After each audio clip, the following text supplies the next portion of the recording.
Hey, everybody, and welcome to episode of the Tiger Minor League podcast here at TigersMLReports.com. I am Rogelio Castillo. Alongside me is Chris Brown, as this is one of our final episodes of 2024.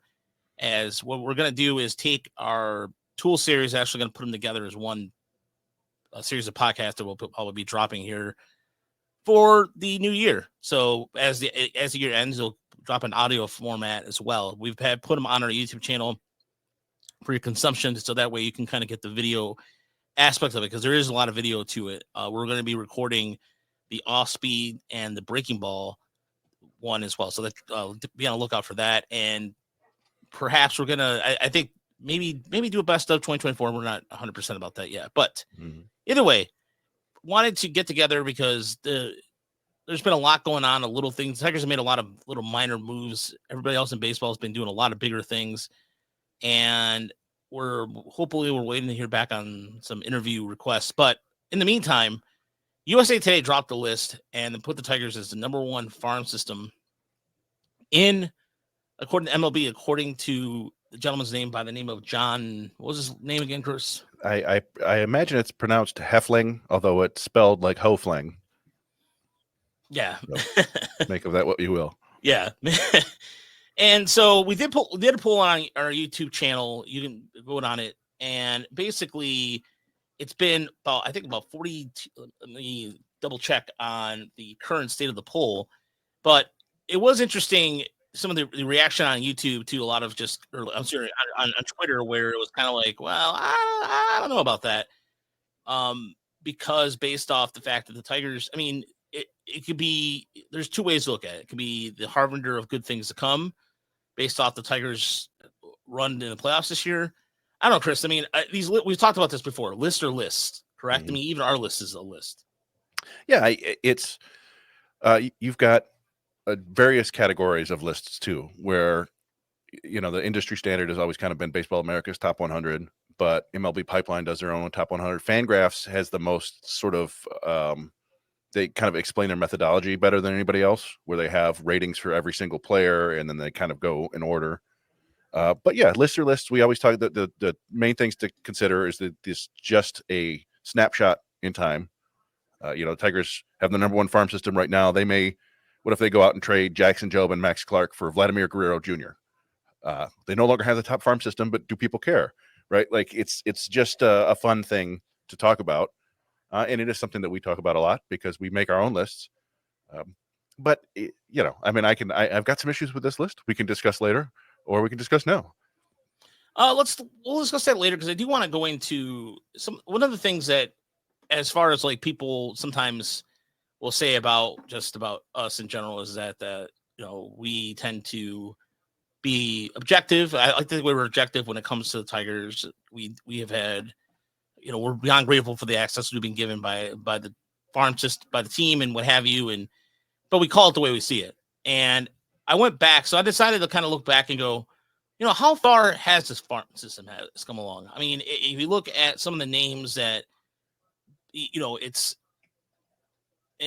one of the things that I decided to do was to look at these lists from 1984, when Baseball America first started doing these lists, until present, because there's one thing that we're going to be doing more of. I think we're going to be doing more in the new year, is kind of looking at things historically, based off the kind of the way we've been discussing how we're going to do things. And so with that in mind, I love looking at these lists. I absolutely love these lists, because there's so much for anybody that's a kind of, I don't want to say per se, quote unquote, old timer a little bit, but for people out there they're younger, that are just not familiar with some of these names. I mean, you're looking at lists here that go back to, from 1984, when Baseball America first started doing it. And Barrio Garbe, who is on the Tigers Hispanic broadcasting team, is on this list. And he's the only one, I believe, out of this list right here that, Mike Lago was a guy who hit 30 to 40 home runs. Ton of homers in the minors, yeah. Yeah, ton of home runs in the minors, but never mounted anything. You had a lot of these guys like Nelson Simmons, as an example, spent like a cup of coffee. A lot of these guys had spent some time in the major leagues, not a lot. But this first list right here from 84 just shows, okay, well, the Tigers weren't positioned. The Tigers were still running their list essentially from the 70s. I mean, they still had Trammell, they had these guys. And so, for them, they're just, riding the good times, and then, but then you look at the prospect list here in 1994, 10 years later, they have just 2 players ranked in MLB, in Justin Thompson and Danny Bautista. I mean, even the great Tony Clark wasn't much. I mean, Jose Lima was, he was a 20-game winner. So he's listed again. This is where I was talking about the list aspect of it, Chris. Mm-hmm. Yeah. And I think one thing that you can't really dispute is, as this kind of prospect ranking industry has grown since Baseball America essentially started it, it's gotten much, much, much, much better. Right.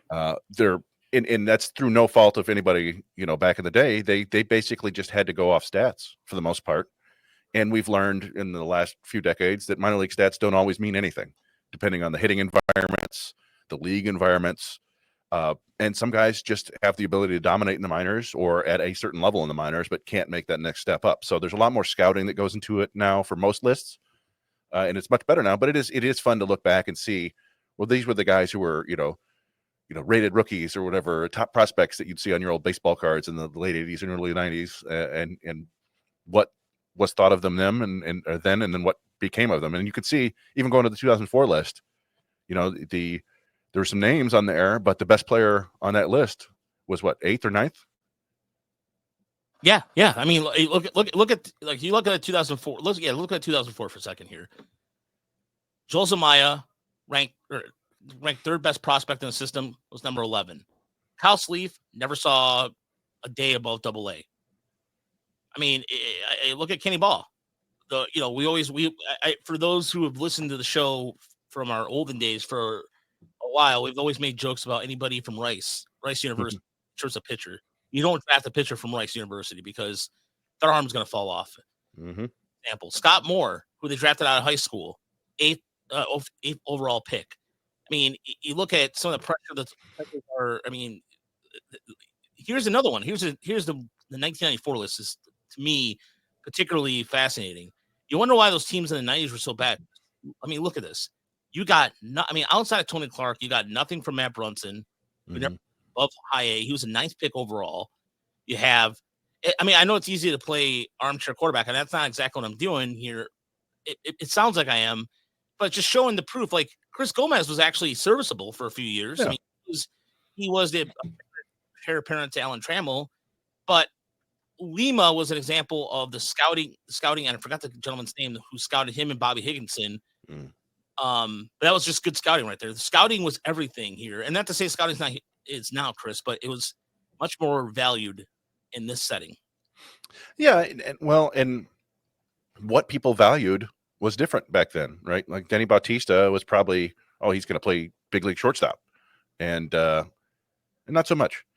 Or wait, no, was he the pitcher or who am I thinking of? No, he was I'm thinking of Danny Bautista. Yeah, right? yeah. No, yeah. But yeah, it's what teams looked at back in the day was different than what we look at now. And Justin Thompson, that's a good ranking, and he was excellent until he got hurt. Right. And so you start to see a little bit of that creeping in there where it makes more sense. But like you said, like Chris Gomez is way down on the list. He actually carved out a decent, big league career, as it were. Anybody who gets to the big leagues and sticks there for a while is a decent career in my book. But yeah, it's a lot of it was just a crapshoot. You look at the numbers in AA and say, oh wow, this guy had a 2 ERA, and honestly, that's for anybody who kind of got into prospects sometime in between 1985 and 2005 or whatever. A lot of what you did was you looked at the minor league stats and kind of started there. And then as the more you got into it, the more you learned that, like, oh, okay, so this lefty who struck out 170 batters in low A, it actually isn't good. He's just got a changeup that hitters can't handle in low A. And you just learn that through time. And I think the lists get better. Yeah, and they do. And so to go to the 2014, here we go with, you have Nick Castellanos, Devon Travis, who couldn't really stay healthy. That was unfortunate. Bruce Ralone, I'm not sure if it was a mental thing or what have you with him. Robbie Ray, of course, we all know his story when they got him in the trade. Jake Thompson, what are you going to say? Thinking with Jonathan Crawford, who never spent above high A. But Corey Cable, good reliever. We all know the story about Suarez. as an undrafted free agent. Same thing with Domingo and Herman Perez. They both were serviceable. James McCann, as an example. Drew Verhagen, I mean, DVH. Yeah. So there's some, they're in the Stephen Moya, of course, the Stephen Moya era we always talk about with some sort of level of romance, if you will. But yeah, I mean, Tyler Collins, look at Tyler Collins. He played in baseball, and look at him, was ranked 20th.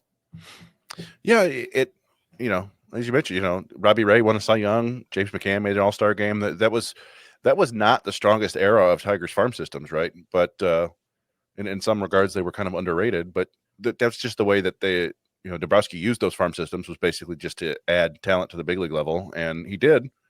But yeah, it's I don't know. I think it was a fairly appropriate ranking. There was enough risk in all those guys to say, well, they don't necessarily deserve to be top 100 prospects, but it's a good reminder of what can become of guys we see on the 2024 list. Maybe the 15th ranked player ends up being as good as the top 3. It's just baseball. Obviously, if this were a science, it wouldn't be as fun or as interesting, because you just go, okay, well, he's the number 3 prospect, so he's going to do this. It doesn't work out that way. Yeah, I mean, in even like talk about the science aspect of it all. Look at Sawyer Gibson-Long. I mean, this is a guy who came over in the trade with little fanfare, and then the Tigers were able to make him into a major league pitcher. Now, you look at the current list of 2024, and you can see a humongous difference. I mean, in terms of MLB, just MLB, and they're all with the Tigers. Whereas on the 2020 and the 2014 one, a lot of these guys went elsewhere and made their major league debut or what have you. So it was, and also if you notice something else here with this list, comparatively speaking to the 2014 list, it is much more positional player heavy than pitcher heavy. I mean, you look at this list right here, Tigers, it was all pitchers. I mean, like the Tigers try, if you go, I mean, even let's go back to 2004 to a certain extent, they were trying to develop positional players, but it just was not happening. And the 90s, same thing. They're trying to get the pitchers. The Tigers had no pitching for a good span of 20 plus years. Yeah, it looks like the count is 10 in 2014 and 8 in 2024 heading into the year. But a lot of those pitchers, you look at it, let's see, 3, 4, 5, 6, 7 were all pitchers in 2014, whereas now it's 2, 5, and then 10, and then a bunch down at the bottom. So it is the number of pitchers is about the same, but to your point, yes, the top of the system is much more bat heavy, which is kind of what Tigers fans wanted forever. Right. And oddly enough, now that they've kind of turned into a pitching development machine at the upper levels too, people don't really worry about that, right? Like, oh, we'll just figure it out. And they went out and they acquired Jordan Balazovic today, former top 100 prospect of the Twins, who kind of, he topped out as a prospect in like high A, I think, and then kind of got worse as time went along and eventually made the big leagues and wasn't very good. But there's something there. It's a good arm. So, you look at that and go, I think the Tigers might be able to fix them, because they've done that with a bunch of guys. So it's a good place to be. Their development strength certainly seems to be pitching, and they're drafting heavily on hitters who have good profiles. So it should come together pretty well. Yeah, and that's where you look at the fact that you just mentioned, and also the Tigers have this thing lately with certain areas of the country, or because I know Jordan, I believe is from Ontario. Yeah. So that gives another example, like just kind of a certain familiarity with that, and to me that's a good thing to see, because he's a guy who is, I think. I think he was on the same. I believe he was on the same staff. Correct me if I'm wrong. With Sawyer Gibson-Long down in Wichita Falls. Probably at one point, yeah, because they were both in the Twin system. I don't remember exactly where he, year by year for Balazovic, but yeah, I remember him he was a top 100 prospect, and I think what turned out was that he never really developed a good breaking ball, and his fastball got hit a lot. He has a pretty good changeup. I think that and he went off to Korea for half a year, I think. And what I think we might see is they might lean into kind of sinker. I think he was mostly four-seamer. I think they might have him add a sinker and kind of lean into that sinker changeup profile with a seam shifted wake, and get more movement and miss more barrels, and then kind of keep the four seamer and breaking balls as, sort of change ups as it were, not necessarily change up traditionally, but as kind of change of pace pitches. Yeah, but yeah, I think he was. I'll have to double check when he was around. I think it was on the same time when Sir Gibson Long was. But here he is pitching. But this is an example of where prospect rankings, you can kind of in a way throw them out the window because that's a nice. So let's see what the Tigers could do with this guy. Well, that wasn't. Yeah, I mean, it's he always had a big arm. He's mid-90s fastball. I wonder if I haven't seen any highlights of him in Korea, or I remember seeing him pitch in Comerica Park and getting bombed pretty good. I think Torkelson did a grand slam off of him, if memory serves. But you wonder if you can shorten up his arm action a little bit. It's a pretty long arm swing, but maybe not. Maybe they like that. But it's these are the kind of minor league signings that we've seen. They signed, who else was it? Ryan Miller, yeah, and Dietrich Enns, a guy that has been in the big leagues before. They just kind of they find these guys with interesting aspects to their profile, and you can see this from basically every pitcher in the minors too. Like, for the most part, there's at least one interesting thing about these pitchers. Something they do. Their fastball has a ton of ride, or a ton of spin, or a ton of sink, or they've got to change up. It's I don't know. They see things that they can maximize, and they've proven that they can do that at the big league level too. So it's fun to look at this. But to your point, top 100 pitching prospect back in the day, never did much of anything. Had to go off to Korea. So it's a good example of what prospect rankings actually mean. It doesn't necessarily mean anything. Which is, I mean, again, it sounds like we're about to poo-poo this top 5 or number 1 ranking, but here's what he said. If you're listening at home, it's always a good feeling when you bolster your farm system by trading away a solid rotational piece like Jack Flaherty, darting your solid prospects like Theron Zardo and Trey Sweeney, yet make the playoffs and win a series. The Detroit Tigers have lots going right for them currently. As long as MLB's top pitching prospect Jackson Jobe can maintain his success he's experienced in the minors when he reaches the show, the Tigers could very well boast the best rotation in baseball with a flurry of young, promising hitters waiting in the wings. Okay, fair statement. Mm-hmm. You could down the line, being objective. I mean, you look at the top 5, he lists Jackson Jobe, Max Clark, and this is from MLB Pipeline. So Jackson Jobe, Max Clark, Kevin McGonigal, Bryce Rayner, and Jace Young, which kind of looks like our top 5, if you will. So I have no problem with the top 5 whatsoever from MLB Pipeline either. So I look at what constitutes as making this list makes him number 1. Well, Jackson Jobe definitely can put some consideration there. He is the best pitcher in baseball. He's among the top 5 prospects in all of baseball. That carries some weight to that. If we're gonna if you do a weighting, but same thing with Max Clark, Kevin McGonigal, especially McGonigal's advanced numbers. The guy's gonna hit everything. Same thing. Bryce Rayner, we haven't seen play yet, but the upside is tremendous. And we've seen Jace Young play even when he was injured, did very well. But to me, I think it's a totality of it goes beyond the top 5. I think you have to look at the system. Like if you're doing a top 10 or even top 15, we were talking about this offline, where after 15 for us, it was just a total crapshoot on who the next guy up would be. And so that's where I think the top system to me has depth across the top 30. That's what I look at as a top system to me. And the Tigers, I think, are lacking a little bit of that. And that's just my opinion. It's just my opinion based off what I've seen, that it's not that. Again, the reason why I went back to historically wanted to show that is because the Tigers have come such a long way on not only list. I mean, if you're making Keith Law, who's one of the biggest cynics in the critic, who's one of the humongous critics and cynic about the whole system. I mean, he does a good job and he knows what he's talking about. So I'm not dissing that whatsoever. But historically speaking, Chris, this has been a good system, and we're seeing the fruits of the labor right now.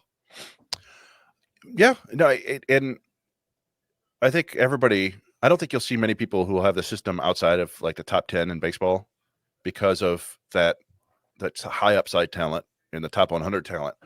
And my issue with the USA Today list is he doesn't really lay out any kind of criteria. This is just his opinion, apparently. And there are a bunch of different ways to look at it. Like you said, some people favor depth. Some people favor top end talent. Like the great argument I remember Baseball America used to make was like, look at the Cardinals 1999 prospect list or 2000 prospect list. And it was basically Albert Pujols and 29 nobodies. But, if you have a Hall of Famer at the top of your list, I mean, what farm system is better? And obviously you don't know that at the time that he's a Hall of Famer, but in retrospect, but for me, I like the upside. I like the depth, but I also like to have the high upside players closer to the majors, if that makes any sense. Double A and above. And that's the only spot where I kind of disagree with the Tigers at number one, just a little bit, because most of their talent outside of Jobe and Young, most of their top talent is at high A or below. They're going to head to Double A this year. And that's fine. They may, I have absolute faith in McGonigal. I think Lorenzo's going to hit in Double A. I think Briseño will hit his way to Double A. I think Clark will figure it out. I think they're going to have a really strong system by the end of the year. But some guy gets to Double A and it just doesn't work out, or it takes him 2 years or 3 years. It takes time, and that's why I think I favor the Red Sox list a little bit more. They don't have a pitcher the caliber of Jackson Jobe, really anybody even close to that. So you could argue that it's too bat heavy, but their top 3 hitters all look like at least average, if not above average or plus big leaguers soon. In Marcelo Meyer, Roman Anthony, and Christian Campbell, right? But I mean, you could certainly make the argument for the Tigers is being in that same area. Just like I said, you got Young, who's MLB ready. He played in the majors last year. We can argue about his upside. I think his upside is probably MLB regular, an average regular, which is fine. Those are hard to come by. And, Jobe has tremendous upside. He still has a long way to go to get it, I think, in my opinion.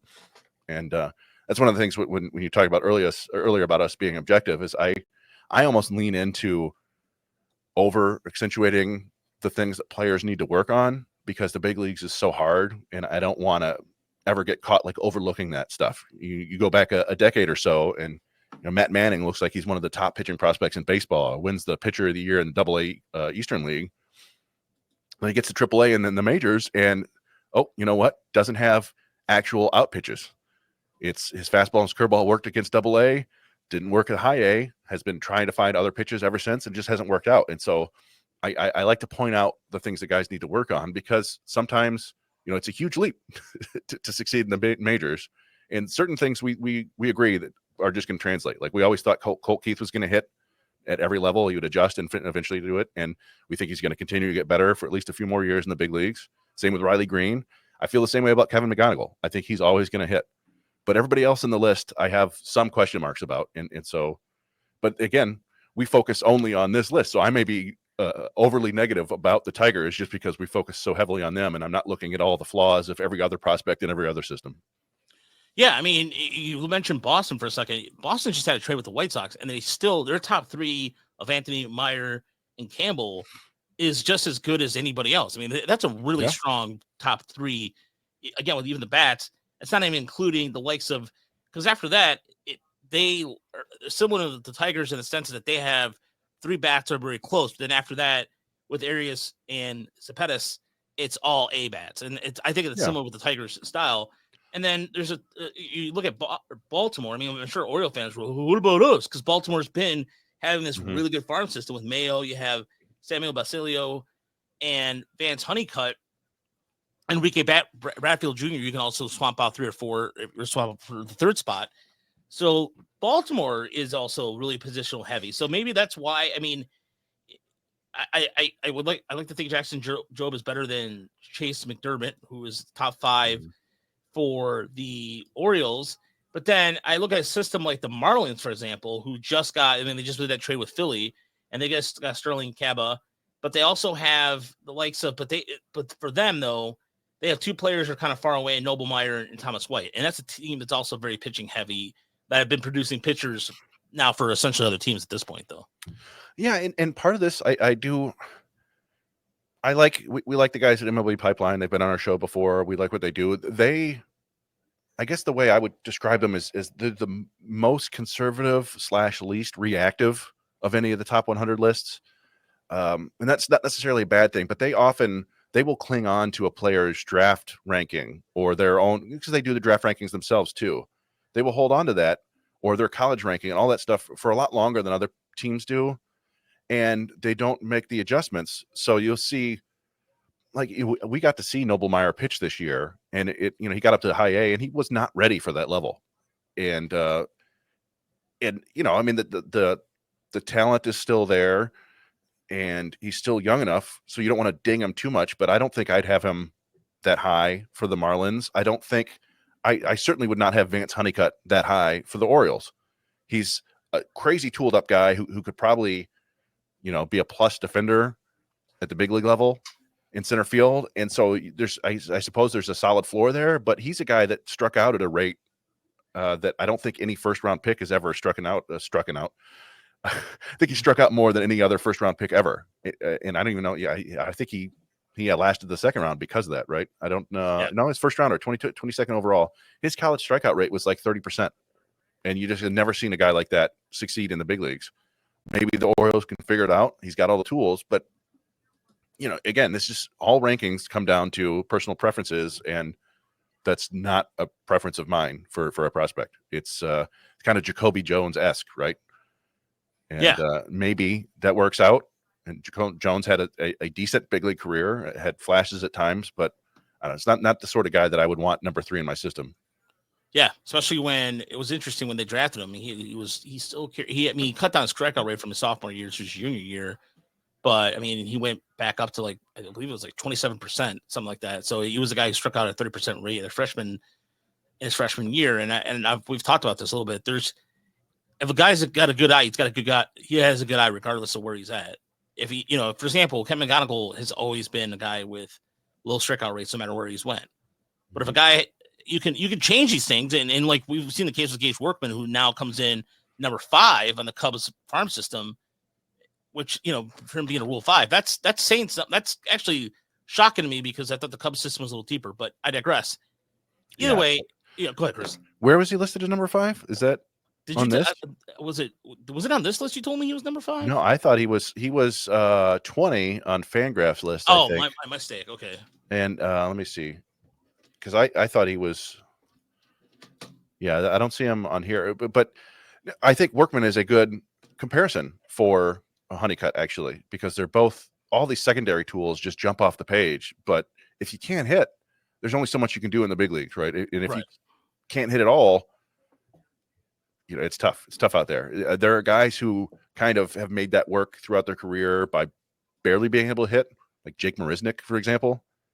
Who is it? Brett Phillips used to be able to, they would come on and play pretty well and be fun, but it's a tough profile for a top 5 prospect, in my opinion.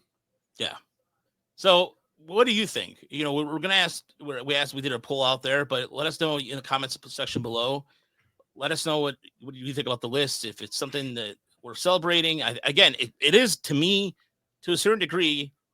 And we did get some comments on Twitter like, hey, this is pretty cool. But for regular listeners, let us know what you think. And if you're not subscribed to the channel, you should. Please subscribe, like our stuff. And we'll be back with our tool series on the next set of videos. And thanks for checking us out. And we'll talk to you soon.